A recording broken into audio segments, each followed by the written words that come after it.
As you know, fuel prices have skyrocketed and food prices are going up too. So I thought I would do a video today and share with you my 5 tips of things that I do with me and my house to keep on top of things and to stop us being in fear.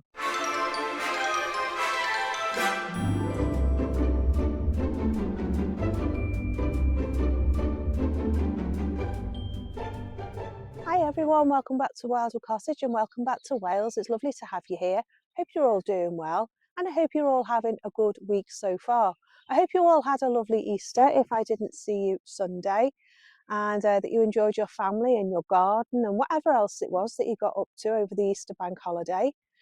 Um, Today, as you know, there's an awful lot going on in the world that is a bit concerning. As you know, fuel prices have skyrocketed and food prices are going up too. So I thought I would do a video today and share with you my 5 tips of things that I do with me and my house to keep on top of things and to stop us being in fear. The first thing that we do really is don't be in fear. Don't be anxious. Don't be thinking about things. Don't be overworking it in your head, because there's an awful lot of things out there at the moment that can cause you to get anxious, that can cause you to get overwhelmed. I, for one, have been feeling quite overwhelmed by the whole thing. So the first thing we always do in our house is we have this saying called HALT. I have mentioned it on my channel before, but it's don't make a decision when you're hungry, anxious, lonely or tired. Now, the worst thing you can do is make a knee-jerk reaction in a situation. If things are short in the supermarkets, you're going to make a knee-jerk reaction and go out and start panic buying. During COVID, it was notorious that people bulk bought toilet rolls. What on earth for? I don't know. But there just seems to be a knee-jerk reaction in all of us that wants to go out and make a knee-jerk reaction and panic buy. Now, that isn't the solution for anyone, because if things are short, if things are in shortage, the worst thing we can do is go out and overconsume and overbuy. And it means that nobody else can have the things that they need either if we've gone out and bought it all. So I would encourage you, don't go out and panic buy. Don't panic, just stop. The halt thing is stop. It's just stop. Think, go to sleep, have something to eat, sit in front of the fire, watch something on YouTube, get in touch with people on YouTube, your friends, your family, your children, whatever it is that's put you in fear, just stop, just think about it, and take time to consider the options. We always have said that we would sleep on something, that if a decision needed to be made, like if you've lost your job and you need to find another one, or if you've all of a sudden found yourself with no money, how are you going to put food on the table, pay the rent? We've always said, let's just stop and let's just consider the options in the morning when we've been to bed, when we've had a sleep, and we'll deal with it tomorrow. That is the best advice I can give you in anything, whatever it is. If you get with diagnosis from the doctor, whatever it is, it doesn't have to be financial. Just stop, just halt and make a decision when you're well fed, when you're not anxious, when you're not lonely, and when you're not tired. They are the best, that is the best environment to make any kind of decision that needs to be made, is when you're calm, when you've got all your ducks in order, and you can make a decision in a cool light of day. So that is my first one. My second one is to cook things from scratch. Now, as you know, I follow a war rations diet in my household at the moment, a war rations challenge, and I'm learning to cook everything from scratch. Up until 2 years ago, when I started with my rapeseed oil allergy, I didn't really know how to cook. I didn't know how to bake. I just didn't know how to put good food on the table. I'd always tried to cook and thought I was cooking good food, but it was only really when I started looking at wartime recipes and cooking from scratch, that our diet really did change. And I did start feeling a lot better for it. So now I follow 2 cookbooks. They are Eating for Victory and We'll Eat Again. And these books are fantastic. I have covered them on my channel before. If you're interested, I'll put a link in the description bar below. But I did a video about the cookery books that I'm using for this challenge. And to be honest with you, it's no longer a challenge, it's a way of life. It's something that we are just doing. And in these books, they have wartime recipes and leaflets that were produced during the war. And it portion sizes everything. It gives you a meal plan, they give you the recipes that you need, and you use very few ingredients, because obviously if there was a war on and it was rationing, there wouldn't have been a lot of ingredients to hand, and it was just how to make good quality, good tasting food from very little. And that to me is what's saving me money. Through doing this, through eating, following war ration cookbooks, I have gone down to £50 every 2 weeks for my shopping, there or thereabouts, sometimes 55, sometimes less than 50. But the average is about £50 every 2 weeks. And my average shopping budget before I started doing this consistently was £140 a week. So I'm saving a lot of money by doing this, and we are getting good quality food, and I'm feeling a lot better for it as well. So there's always something to learn, there's always something to teach yourself. Make some bread, learn to make some bread.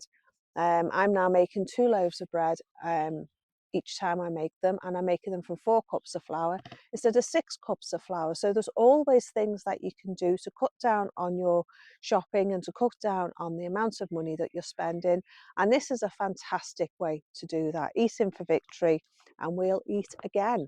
If you have any of your parents' old cookbooks from the war, dig them out, have a look at them, look through the charity shops, see what you can find, op shops, whatever you call them, and see what you can find in the way of old-fashioned cookery books, because they're a godsend, to be honest with you. Without these, I wouldn't be able to cut my budget down, because there's such good food in these. How to make things stretch, how to make things go a long way, how to make one meal turn into 4 meals. Yeah, how to, you can use these wartime recipes. Like I make a cottage pie, and I make it at the portion that's in these books, and it's enough for 4. There's only 2 of us in our house. There's only 2 adults, so I can make one of the recipes in here for cottage pie, and it'll do 2 sit-ins for 2 adults. So it's definitely a good way to save money, and definitely a good way to stretch your food budget. I can do a lot with a parsnip, a carrot, a tin of beans or a tin of lentils, and make my own homemade gravy, and that makes cottage pie. Put potato on the top, little tiny bit of grated cheese, using the fine part of the cheese grater, not the big part of the cheese grater. Mix it with some breadcrumbs, and you've got a lovely cottage pie for your tea, which incidentally is what I'm having for my tea. So that is what I would say for tip number 2, is to cook everything from scratch. Learn to cook. Get yourself some good, easy, beginner-friendly cookbooks, which is what these wartime books were. And that'll save you an awful lot of money. The third thing I do is I make a shopping list. I always make a shopping list before I go to the shops. I never used to. I didn't see the point. I didn't think there was any need for a shopping list, because I always thought that I did well with my shopping. But I didn't, and I don't. So I always take a shopping list. What I do is during the week is I have a shopping list on a magnet attached to my stove, and I put things down as I run out. I'll make a note of them as I think of something, or I see something in a recipe I want to make that I don't have in store. I'll write it down. And then when I go to the shops, I'll add a few extra things to my shopping basket and build up my pantry. So it's really easy to be able to put your shopping list together then, because if you've made your list throughout the week, like if you know you're running out of toilet rolls, add that down. If you know you're going to need milk, write that down. And then when you come to put your shopping list together with your meal plan, or with the ideas you've got for your meals for the next week or 2 weeks, you can then add it to your shopping list. I would recommend, with coming back to the shopping, that you shop every couple of weeks or every month to cut down on your fuel consumption, because that way you're not going to be travelling to the shops every 5 minutes looking for ingredients. If you've got your list and you've got your recipe books and you know what you're going to be cooking, you can pretty much do a bulk shop for every 2 weeks or every 4 weeks, however you get paid. I don't go to the shops every week now. I only go in the week really for, at the end of the week on a Friday, I'll go for milk and I'll go for cream for making my butter, and that's it. So it's definitely a good way of saving money, is by writing out your shopping list, writing it out during the week, and then add those things you've added during the week to your main shopping list, and then you can go shopping. Number 4 is only buy what you need. Buy what you need and what you can use. that's a really good mantra to live by, is just buy what you need for the recipes you're going to cook, whether baking a cake, or whether it's making your main meals, or whether it's for your porridge for your breakfast, or for making your bread. Buy what you need, so it's not going to go off. You're not going to be throwing money away in the bin, and you will only use what you've bought. Um, it's amazing how much food gets thrown away in the UK every year, and around the world every year. And it's amazing how much money we waste throwing things away. I don't throw anything away these days. If I know it's going to go off, I'll make a soup with it, I'll make a stew with it, I'll freeze it, I'll chop it up and I'll freeze it. Because that's the biggest waste of money, is throwing food away. So yeah, if you can, only buy what you need, stick rigidly to your shopping list, and that way you will only buy what you're going for, what you need. You won't impulse buy, because those shelves are laid out, and the end of the aisle, the top of the shelf, is all laid out for you to buy. And the more you buy, the more money the supermarkets make. I used to work in a supermarket, and one of the things I had to do was do the end of aisle promotions, and it used to change every couple of days. So when I went in on my shift, what I had to do was take all the stock off the shelf. Things that were on promotion went on that shelf, went on the top shelf on the aisle, and that was what your eye line cost. You're walking up the aisle, you see the end of the aisle, think, I'll have one of them, I'll have one of them. You're going along, you don't look down to the bottom, you always look at eye level and pick what's at eye level. Look down to the bottom, all the cheaper stuff is always at the bottom of the shelf. And that's a great way to save money again. Buy own brand stuff. If you're going to buy a tin of beans, buy an own brand tin of beans. There's no difference in the price, in the quality. It's the same beans, just in a different label. So there's definitely ways you can save money if you think outside of the box. So only buy what you need. The fruit goes off quickly, the vegetables go off quickly. If we only buy what we need, we're not going to be throwing away good quality food that was in our shopping basket and throw it away by the end of the week. It's just a waste of money and a waste of produce. So only buy what you need. And the great thing is about eating for victory and using the wartime cookbooks that I use, is that I don't throw anything away, because I use everything in the recipes. I buy a few carrots and I use one carrot in a recipe, or one parsnip, or one tin of beans, and I use half the tin of beans or the whole tin and make enough for four. Um, yeah, it just it makes sense. It just makes sense. I don't know why I shopped the way I shopped. I don't know why I wasted so much money on things that just sat in the freezer and then eventually got thrown away. Um, yeah, it's just a complete, it just doesn't make sense. Once you start shopping this way and you start looking at your budget and you start looking at saving money, it just makes so much sense. We've been brainwashed into being overspenders and buying food we don't need just because it looks good on the packet, or because we're feeling hungry when we go shopping. Don't go to the supermarket hungry, because you'll just end up buying more food to satisfy your hunger. I used to go to the supermarket and then I'd buy a bar of chocolate and a sausage roll. Um, and adds up, doesn't it? That £2, £3 adds up. And chocolate bars are minuscule compared to what they used to be as well. So yeah, just don't do it. I do have a bonus tip coming up at the end.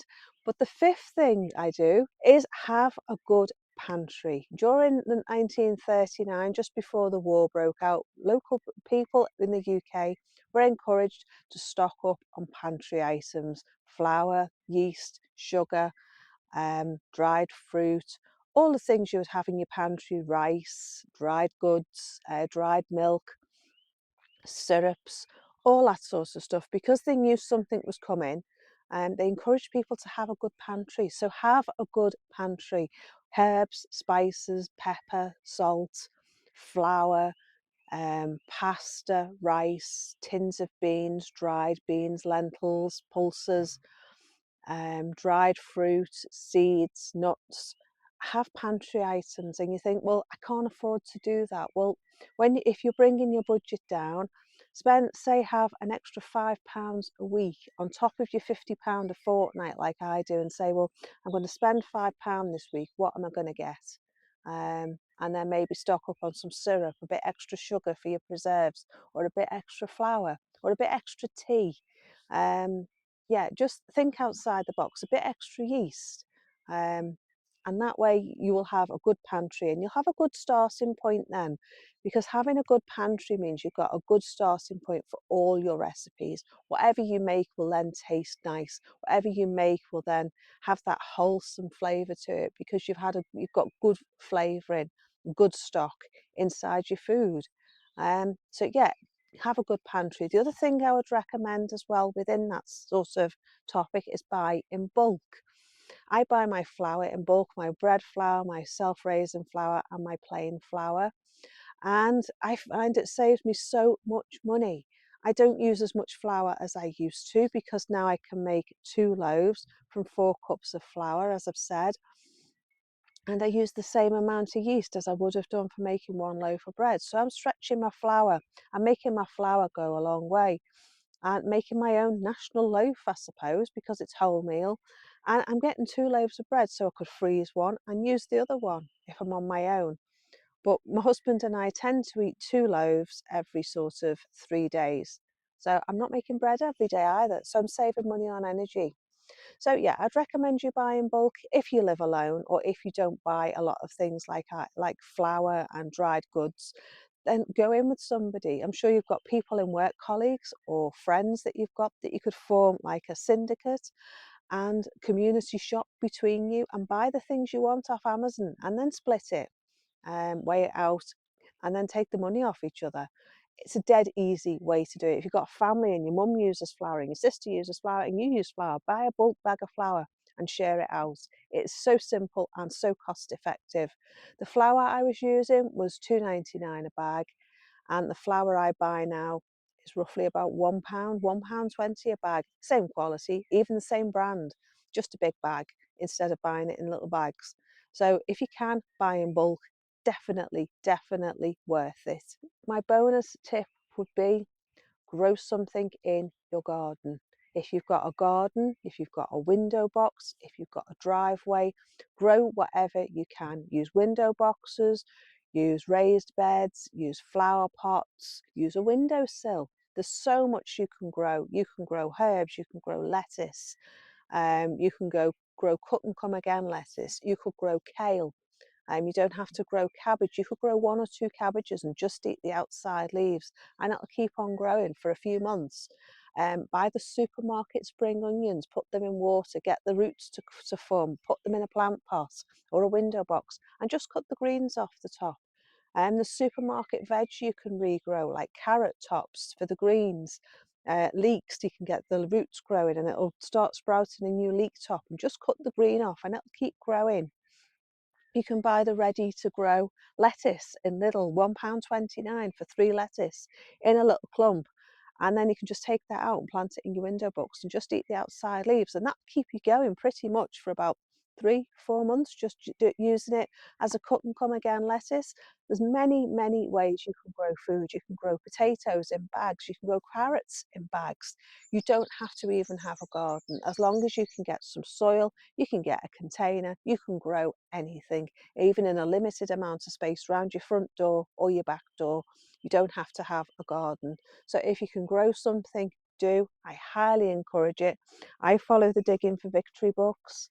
I've got quite a few now. I've got this one, How to Grow Food in Wartime, Growing a Garden in Wartime, Your Garden in Wartime. There's so many books you can get out there to grow your own food. Even just following basic books, you can find them in phone boxes, little phone box libraries. You can go to your library and get some books and it won't cost you a penny. There's bus stop libraries around here, so you can go into a bus stop and there's a library of books, you can borrow a book or read it while you're waiting for the bus. Yeah, I highly recommend grow your own food. So they're my tips. They're my 5 tips and my bonus tip for you today. It was just a off the cuff video with everything that's going. Oh, hello, Ren. Little Ren's just come in. Hello. You all right? Yeah, you okay? Bye. With everything that's going on in the world today, it's good just to hear what other people are doing. And my advice is just me. but there's also other advice out there as well that you can follow. There's other channels like mine that you can follow, and I'll pop a few links in the description bar below for you. And yeah, I just think that if we are savvy with our money, if we are wise, if we are calm, if we're not panicking, then we can get through this together. We can help each other to save money. We can help each other to learn to cook. We could even form our own syndicate if you want, if you have people in on the comments who are local to you, who you know. There's many ways in which you can join together to buy food and buy it in bulk. Also, if you're struggling, don't be too proud to go along to a pantry kitchen. I've been to them before myself, and you can get free food. It's not a food bank, and they won't shame you. Mine's in my local hub in town, my local community hub. They have a few fridges and a shelf in there, and you can go in and you can take what you want out of the fridge, and it is a really worthwhile cause. You don't have to go to a food bank. I believe food banks are struggling at the moment, but the community hub that we have here, they get food that's going to be thrown away from local supermarkets and the market here on a Wednesday, and the health food shop. And what they do is they put it there for free, and they allow people to go in and take it who need it. So yeah, don't be proud. If the facilities are there, if you are struggling, you can go, you can get help, and we can all get through this together. So it seems in the UK at the moment that we're going into an unofficial lockdown where they're advising people to work from home. Don't go out on leisure journeys, stay at home if you can. And yeah, it just feels a bit more overwhelming. I think COVID was overwhelming, but this feels a bit more, you're going to have to enforce it on yourself rather than them enforcing it on you. So it's going to take a bit of adjusting. I've got the garden to get on with. I do have my car. I can get to the shop if I need to, but I'm even thinking about polishing my bike off and maybe getting a e-kit for my bike and making it an electric bike so I can get down to the shops without my car. Because fuel here at the moment has gone up to probably, by the time I'm making this video, about £1.90 for diesel. And the last news I heard was that there was one tanker of jet fuel making its way to the UK, and they don't know when there'll be any more. So who knows where this is going to end. As I said at the beginning, our Prime Minister just, yeah, I don't know what he's paid for, to be honest with you, but that's just my opinion. I'm not going to get into that here. But yeah, have a look at the Wartime books, have a look at other channels on here, like the 1940s experiment, Rebecca at Railway Cottage, down on the Older Lottie. If I can find any more for you, I'll pop them in the link in the description bar below. The Weary Wolf as well, I think I saw him the other day. He's also doing a War Rations from the Eating for Victory cookbook. So there's so much information out there if you do need it. If you need to ask any questions, do leave comments in the comments section below, and do like and subscribe. So I'm going to get going. I've got to take Stripe for a walk. I'm sorry it's a different video today, but I just felt I needed to make it.